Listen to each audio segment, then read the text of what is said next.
তারপর এই ওইখান থেকে পরে খাওয়া দাওয়া করলাম, কোম্পানির ভিতরে রাখলাম। আচ্ছা আশেপাশের মানুষদেরকে আছে আজ করার পরে বলছে নাকি এটা নাকি নিচে ঘোরাফেরা করে এমনিতে।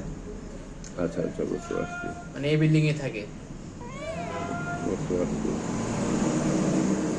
আর এখন কি শ্বাসকষ্ট হচ্ছে? হ্যাঁ, ঠান্ডা maybe। লাগছে। কাশি টাশি দেয়? হ্যাঁ হাঁচি আছে দেয়। হাঁচি কাশি দেয় না? ফ্যাট ফুড স্নিজিং হয়? নাক দিয়ে পানি পড়ে? হ্যাঁ হ্যাঁ, পরে। পরে। আচ্ছা।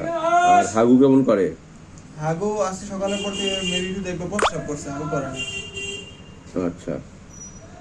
খাওয়া দাওয়া? ভালো ক্যাট ফুড খাওয়ানো না হয়েছে। আপাতত cat food? সকালে Cat food এটা? ওটা জানি না, পাশের রুম থেকে নিয়ে আসছে আর কি, পাশের রুম বিড়াল বলে। ন্যাচারাল জিনিস খাওয়াবে। হ্যাঁ, হ্যাঁ। ক্যাট ফুড অভ্যাস আমার হয়ে গেলে বাসায়- তখন ন্যাচারাল জিনিস আর খাবে না।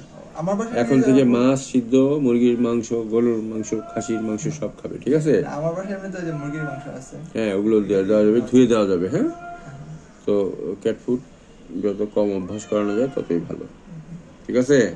জি। তাহলে আমি এখন চেক করবো ওকে।